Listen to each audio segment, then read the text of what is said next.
દેવી ભાગવત અધ્યાય 10 વાઘબીજનો મહાન મહિમા. જન્મેજયે પૂછ્યું, એ સત્યવ્રત નામનો બ્રાહ્મણ કોણ હતો? કયા દેશમાં જન્મ્યો હતો ને કેવો હતો તે મને કહો. તેણે એ શબ્દ કેવી રીતે સાંભળ્યો હતો, તેનું ઉચ્ચારણ કઈ રીતે કર્યું હતું, તે બ્રાહ્મણને તત્કાળ સિદ્ધિ કેમ થઈ હતી, સર્વમાં રહેલા સર્વજ્ઞ ભવાની દેવી કઈ રીતે પ્રસન્ન થયા હતા, આ સુંદર કથા હવે તમે કહો. સુત બોલ્યા, તે રાજા એમ પૂછેલા સત્યવતીના પુત્ર વ્યાસ તે વેળા પરમ ઉદાર ને રસવાળું પવિત્ર વચન બોલ્યા. વ્યાસે કહ્યું, હે કુરુવંશી રાજા, પૂર્વ મુનિની સભામાં મેં જે પુરાણ સંબંધી શુભ કથા સાંભળી છે તે કહું છું, તમે સાંભળો. હે કુરુશ્રેષ્ઠ, પવિત્ર તીર્થટાન કરતો એક સમય હું પવિત્ર નૈમિષારણ્યમાં જઈ પહોંચ્યો. ત્યાં ઉત્તમ આશ્રમમાં રહેલા સર્વ મુનિઓને પ્રણામ કરી મોટા વ્રતવાળા જીવનમુક્ત બ્રહ્માના પુત્રો જ્યાં હતા ત્યાં હું બેઠો. તે સ્થળે બ્રાહ્મણોએ સમાગમમાં કથા પ્રસંગો જ ચાલી રહ્યા હતા. જમદગ્નિએ મુનિઓને પૂછ્યું, એ મહાભાગ્યશાળી તપસ્વીઓ, મારા ચિત્તમાં સંદેહ છે. તો મુનિની સભામાં આ પ્રશ્ન પૂછી હું સંદેહ રહિત થાઉં છું. બ્રહ્મા, વિષ્ણુ, શંકર, રુદ્ર, વરુણ, અગ્નિ, કુબેર, પવન, વિશ્વકર્મા, કાર્તિક, સ્વામી, ગણપતિ, સૂર્ય, અશ્વિન કુમાર, ભગ, પુષા, ચંદ્ર, ગ્રહો, આમાં અત્યંત આરાધવા યોગ્ય, ઈચ્છિત પુરુષાર્થ રૂપ ફળ આપનાર, સુખથી સેવા યોગ્ય, જલ્દી પ્રસન્ન થનાર કોણ છે? એ માન આપનારા મુનિઓ, બધું જાણનાર ને તીક્ષ્ણ વ્રતવાળા, તમે તે કહો. આ પ્રમાણે પ્રશ્ન પૂછાયો ત્યારે લોમસ મુનિએ બોલ્યા, હે જમદગ્નિ, તમે હમણાં જે પૂછ્યું તે સાંભળો. શુભ ઈચ્છતા સર્વ લોકોએ અત્યંત સેવા યોગ્ય શક્તિ છે, જે પરાપ્રકૃતિ, આદ્ય, સર્વવ્યાપક, સર્વ આપનાર કલ્યાણ મૂર્તિ છે. તે આદિ પ્રકૃતિ બ્રહ્માદિ મહાત્મા દેવોની માતા છે અને સંસારનું રૂપનું વૃક્ષ મૂળ છે. સ્મરણ કરેલા તથા નામોચ્ચાર કરેલા તે દેવી ઈચ્છિત વસ્તુ આપે છે, અને તે દેવી વરદાન આપવા કાયમ દયાળુ ચિત્તવાળા છે. દેવ મુનિઓએ બ્રાહ્મણે માત્ર અક્ષરના ઉચ્ચારણથી જ જે રીતે ફળ મેળવ્યું તે સંબંધી શુભ ઇતિહાસ કહું છું, સાંભળો. કૌશલ દેશમાં દેવદત્ત નામે બ્રાહ્મણ હતો. તે સંતાન રહિત હતો. તેથી તેણે પુત્ર માટે વિધિપૂર્વક ઇષ્ટિ કરી.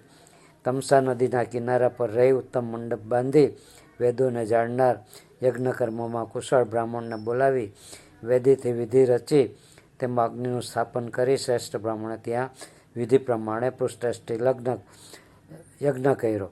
તેમાં મુનિશ્રેષ્ઠ સુહોત્રને બ્રહ્મા કર્યા, યાજ્ઞવલ્કને અધ્વર્યુ ને બૃહસ્પતિને હોતા કર્યું. તેમજ પૈલ મુનિને પ્રસ્તોતા, ગોભીલ ને ઉદ્ગાતા બીજા મુનિઓને સભ્યો કરી વિધિ પ્રમાણે ધન આપ્યું. તે ઇષ્ટિમાં સામગાન કરનાર શ્રેષ્ઠ ઉદ્ગાતાએ 7 સ્વરો સહિત સ્વસ્તિ સ્વર સાથે સ્થાનાંતર સામ ત્યારે ગાવા માંડી. ત્યારે વારંવાર શ્વાસ લેતા તેમનો સ્વરભંગ થઈ ગયો. સ્વરોચ્ચાર ત્રુટક થયો એટલે દેવદત્ત ગુસ્સે થયો. તેણે મુનિને કહ્યું કે મુનિ, તમે મૂર્ખ છો. પુત્ર માટે યજ્ઞ કરતાં મારું આમ કામ્ય કર્મ ચાલી રહ્યું, તેમાં તમે સ્વર્ગભંગ કર્યો. તે સાંભળી ગોભીલે પણ અત્યંત ક્રોધાયમાન થઈ દેવદત્તને કહ્યું, તારો પુત્ર મૂર્ખ શઠ શબ્દરહિત થશે. સર્વ પ્રાણીના શરીરમાં શ્વાસોશ્વાસની ક્રિયા રોકવી ઘણી મુશ્કેલ છે, માટે મા બુદ્ધિમાન, આ સ્વર ભંગ થવામાં મારો કંઈ દોષ નથી. મહાત્મા ગોભીલનું વચન સાંભળી શાપથી ભય પામી દેવદત્તે કહ્યું, હે બ્રાહ્મણ શ્રેષ્ઠ, નિરપરાધી મારા પર તમે વ્યર્થ ક્રોધાયમાન થયા. મુનિઓ હંમેશા ક્રોધ નહીં કરનારા સુખદાયી હોય છે. એ બ્રાહ્મણોમાં ઉત્તમ, ઘણો જ થોડો અપરાધ થતાં તમે મને શાપ કેમ આપ્યો? હું પુત્ર રહિત હોય પ્રથમથી જ અત્યંત કોપાયમાન છું, તપ્યા કરતો હતો. તમે તાપયુક્ત કર્યો છે. વેદવેતાઓ કહે છે, મૂર્ખ પુત્ર કરતાં પુત્ર રહિત પણ વધારે સારું.